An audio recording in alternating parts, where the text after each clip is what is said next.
Est-ce que quelqu'un est dans la joie ce matin? Est-ce que tu peux agiter ta main? Tu peux agiter ta main? Tu peux agiter ta main? Est-ce que nous sommes dans la joie? Lève-toi, nous voulons faire quelque chose. Lève-toi, si tu es dans la joie. Lève-toi, nous voulons faire quelque chose. Alléluia. Amen. Est-ce que celui qui est à gauche, celui qui est à droite, tu lui as dit bonjour? Fais un pas, déplace-toi dans la salle, salis ton bien-aimé, salis un frère, salis une sœur. Dans la main. Salis un frère, sentez-vous à l'aise, tu es dans la maison de votre Père, sentez-vous à l'aise. Oh, salis ton frère, salis une sœur.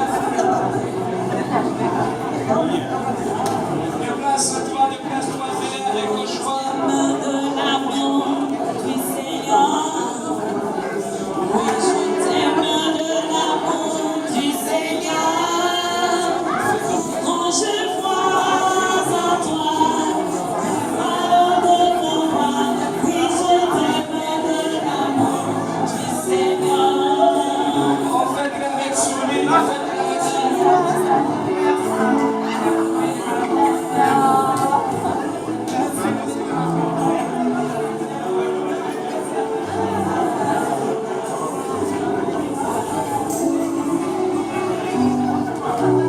Quand je vois en toi, la gloire de mon roi. Oui, je t'aime de l'amour du Seigneur.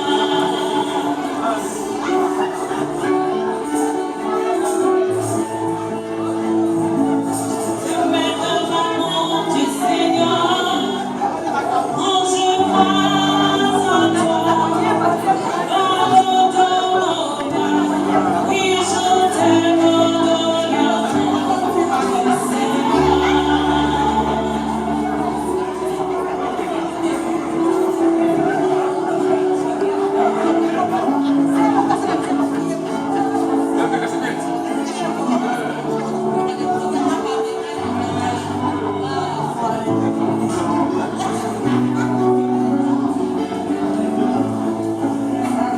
dans la joie. Amen. Parce que c'est un jour spécial. À chaque fois avec Jésus, chaque jour est un jour spécial. Amen. Oui. Lorsqu'on marche avec le Christ, chaque jour est un jour spécial. Comme aujourd'hui aussi, c'est un jour spécial. Nous allons incliner nos têtes et nous allons prier aussi. Éternel, Dieu d'amour, Dieu de paix, tendre Père, merci pour ce moment merveilleux que tu viens de nous offrir, Éternel, pour nous tenir au devant de toi, Éternel Dieu de gloire, et parler de toi, Christ de Dieu. Laisse que le prédicateur puisse disparaître, Éternel Dieu, que toi seul, le Saint-Esprit qui est l'enseignant par excellence, que tu puisses parler à ton Père, Éternel Dieu. Seigneur, je recommence ces moments. Éternel Dieu de gloire, en guise de l'autorité que tu nous as investie dans nos Père, je m'élève contre tout esprit d'intellectualisme, d'incrédulité, de divagation de pensée, de fuite de mémoire. Je le repousse loin de cet endroit et je laisse ces moments éternels, Dieu de gloire. Laisse que ce soit un moment privilégié. Donne en tout temps chacun de nous un entendement de disciples, afin que la parole qui sortira d'ici éternel puisse trouver une place dans nos cœurs et que cela puisse produire de fruits. Merci pour toutes choses, merci pour ta fidélité. Voilà pourquoi nous te disons gloire et louange à toi, Seigneur Jésus-Christ. Oui, bien aimés, nous allons prendre nos Bibles.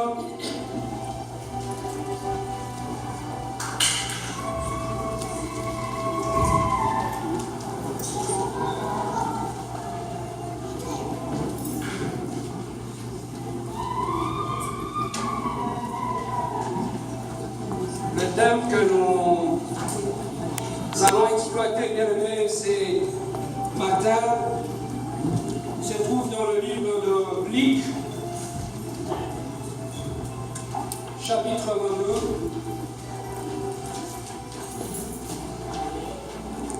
22. Luc, chapitre 22. Luc, ça se trouve dans le Nouveau Testament. chapitre 22, nous lirons le verset 20.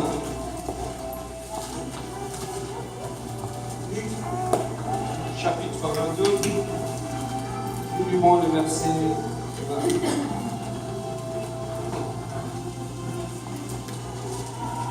Est-ce que nous sommes tous là?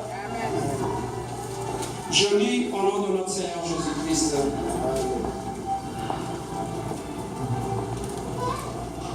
Ils se mirent à observer Jésus et ils envoyèrent de gens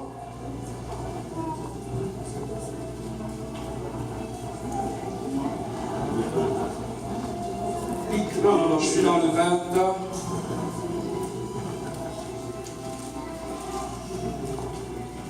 Luc chapitre 22, verset 20.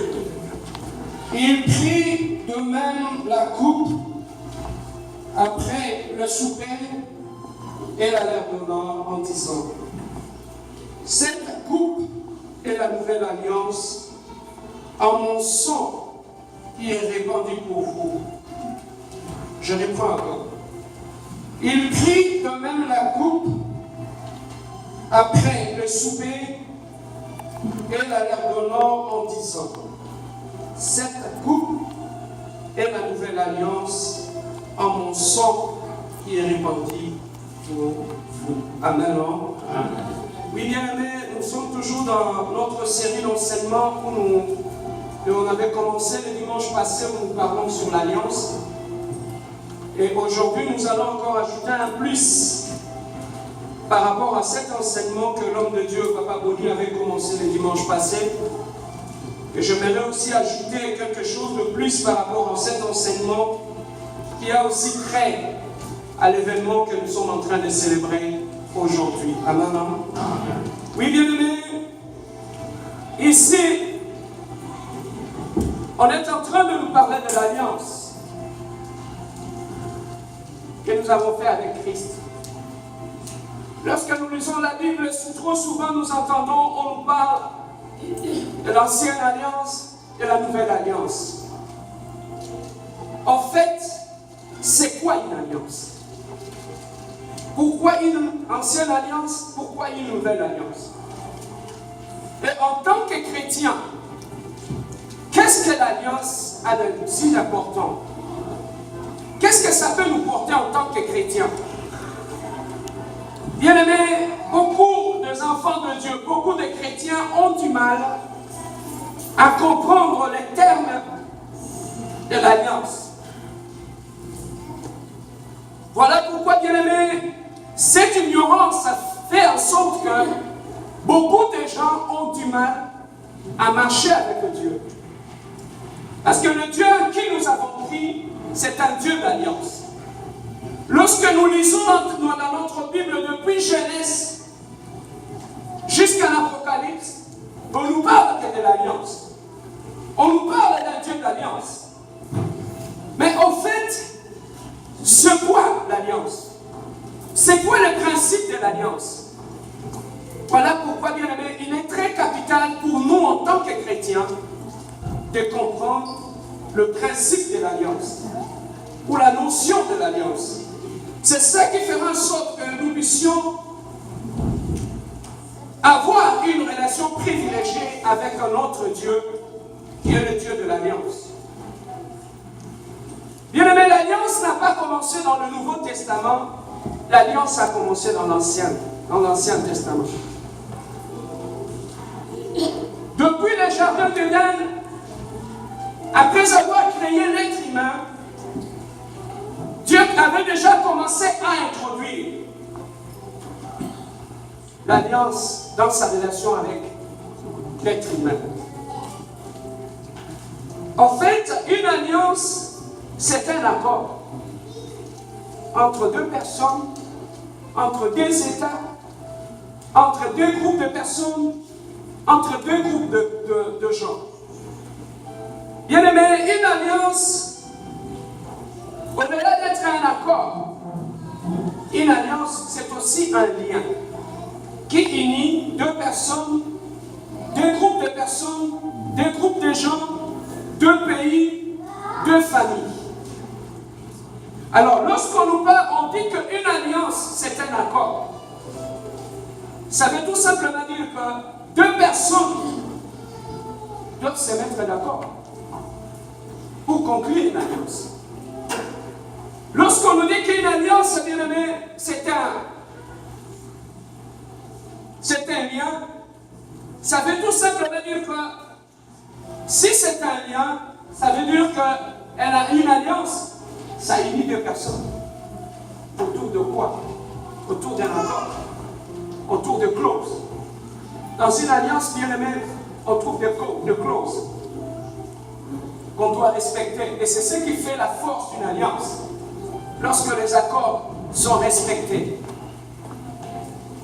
Bien aimé, en Israël, nous voyons depuis le jardin d'Éden,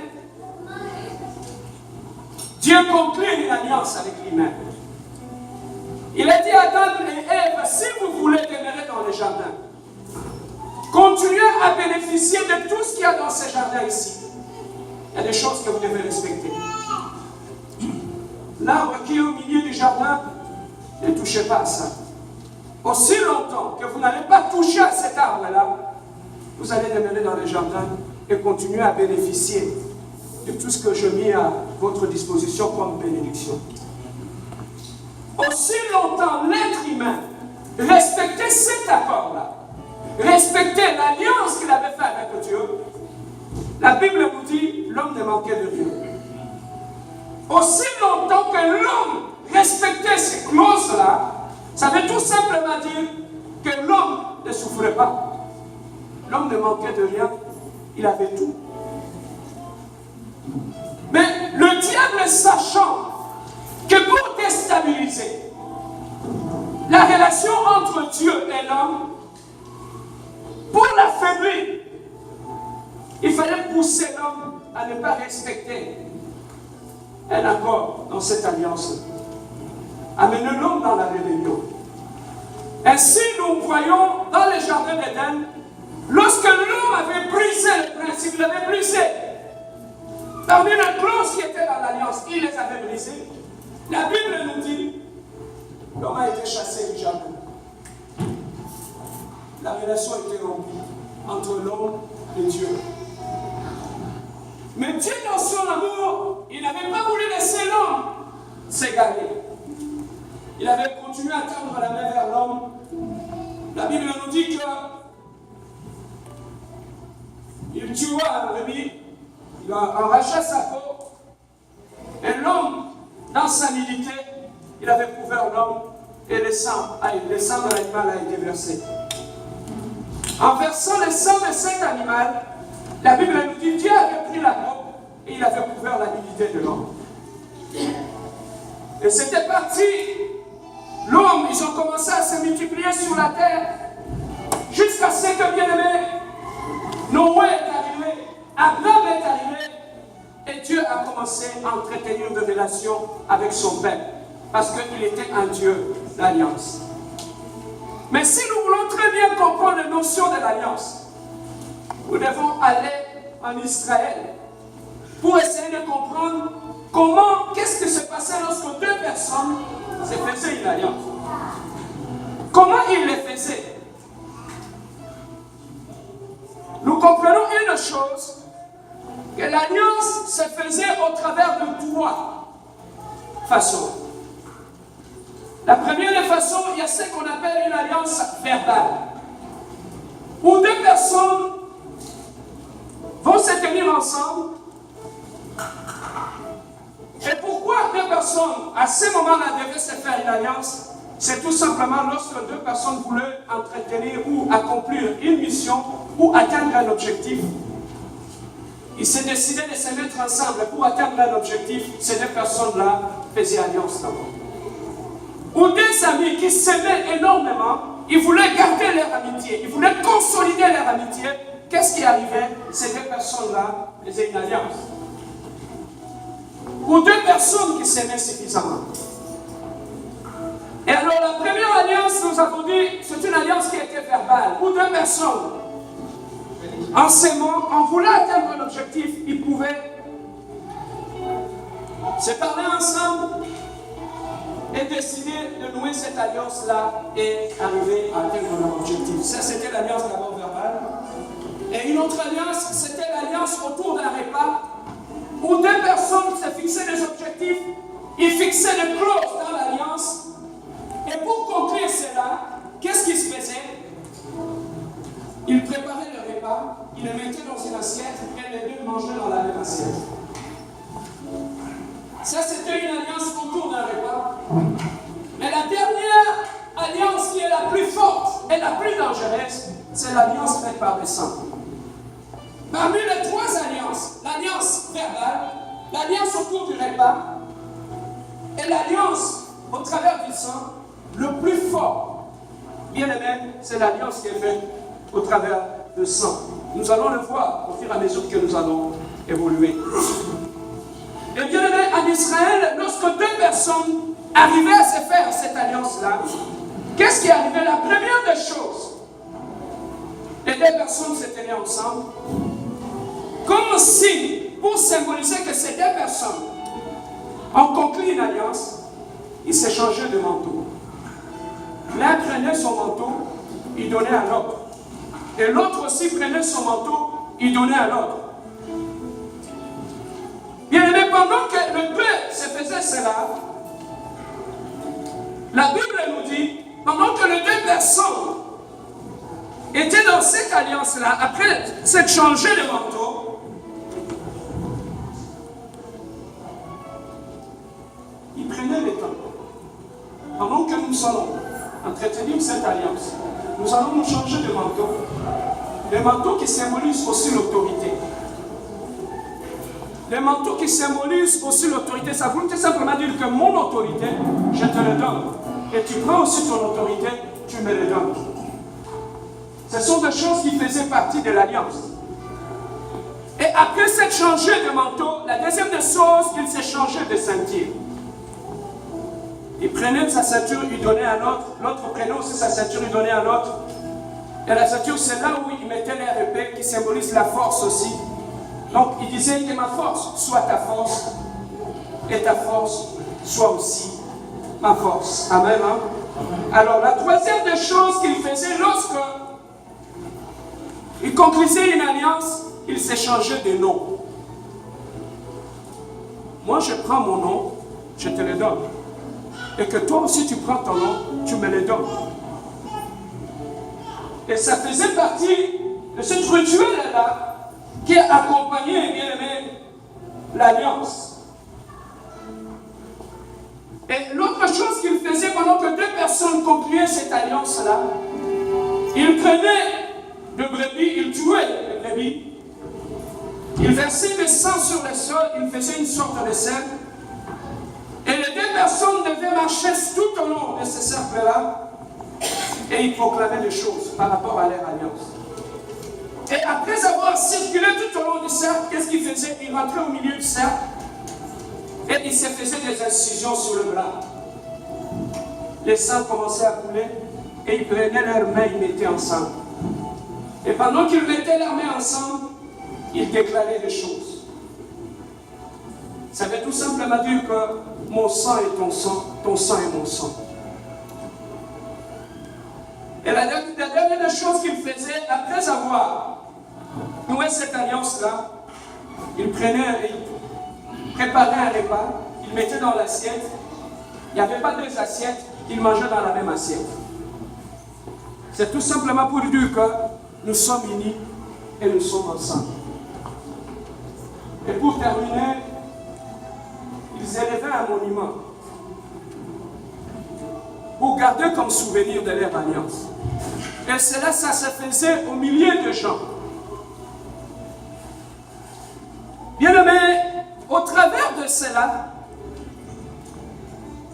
on commence à comprendre certaines choses que Christ ou que Dieu avait fait lorsqu'il avait compris l'alliance avec Israël.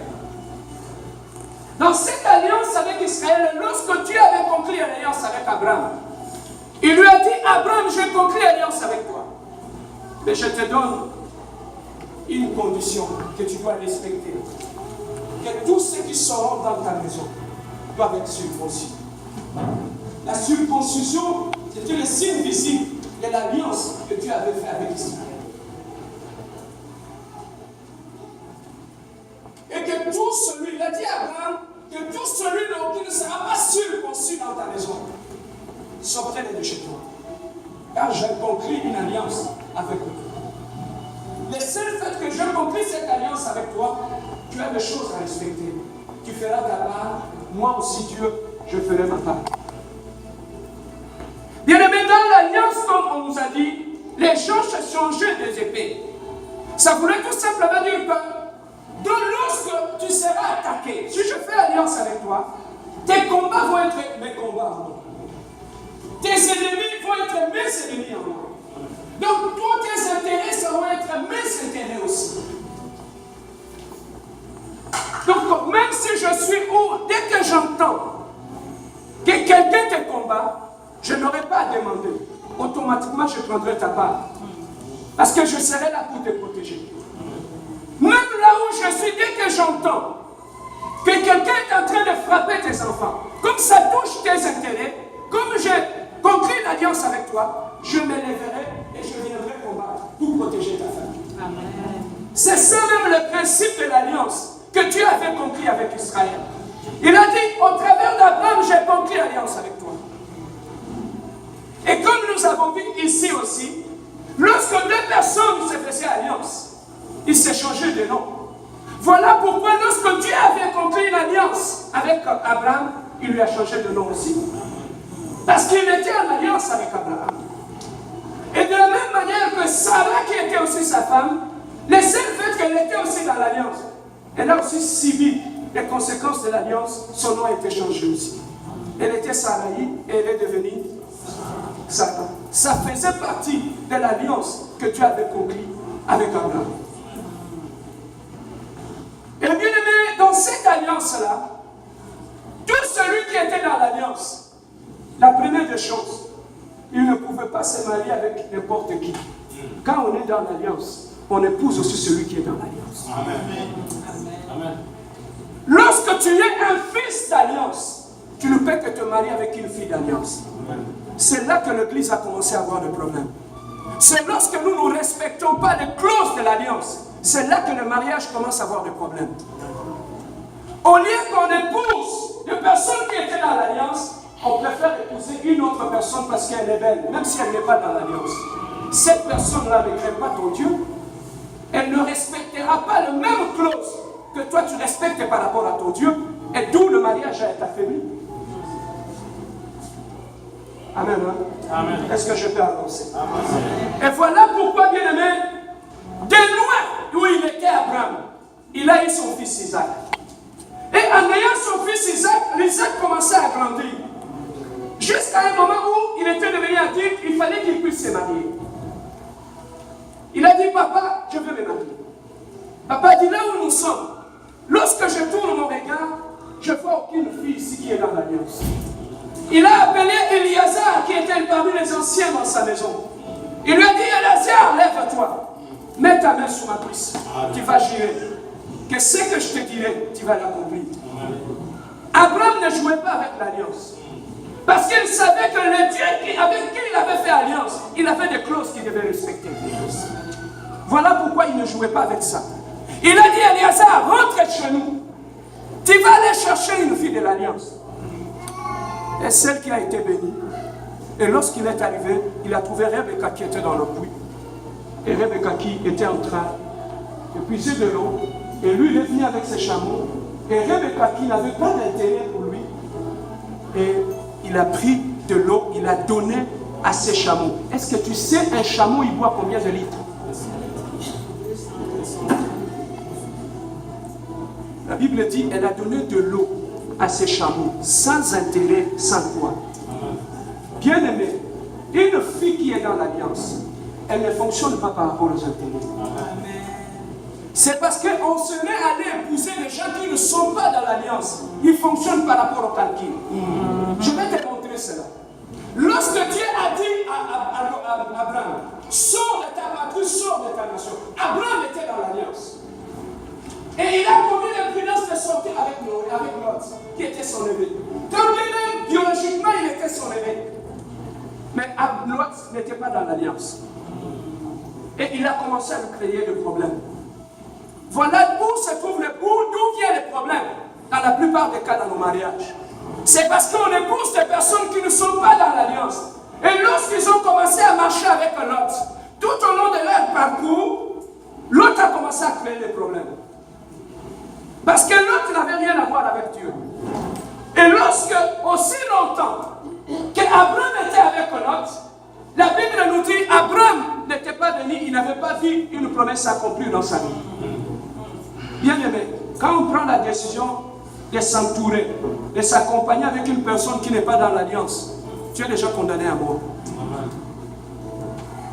Et bien aimé, lorsqu'ils sont sortis, Lot, Abraham a dit non, on ne peut pas continuer comme ça. Mon neveu me crée des problèmes, il faut qu'on se sépare. Et il a demandé à Lot, tu veux aller où? Les gens qui ne sont pas dans l'alliance, ils fonctionnent par rapport au calcul. Lot a regardé, il a vu sur l'autre plaine, là c'était beau. Il a dit, moi je vais aller là-bas, parce que je vais nourrir mes bêtes. Abraham a dit, il n'y a pas de problème, choisis où tu veux aller, vas-y. Frère, quand on est dans l'alliance avec Dieu, peu importe le lieu où tu te trouves, notre bénédiction ne dépend pas de l'endroit où tu te trouves, ça dépend de l'alliance qu'on a fait avec le Dieu d'Israël. L'alliance n'a rien à voir avec le sol. L'alliance, c'est quelque chose qui vient d'en haut. Il ne dépend pas du sol. Voilà pourquoi, bien aimé, Abraham lui a dit, il n'y a pas de problème. Choisis où tu veux aller. Moi, l'endroit m'importe peu. L'essentiel est que je puisse demeurer dans l'alliance avec mon Dieu. La Bible nous dit, là où Abraham était parti, il a été béni. Mais là où Lot était parti, cet endroit était devenu Sodome et Gomorrhe. Ceux qui marchent loin de Dieu, qui ne sont pas dans l'alliance, ils utilisent leur Dieu pour fonctionner. Ils regardent le sol. Mais les gens qui sont dans l'alliance, ils regardent le ciel.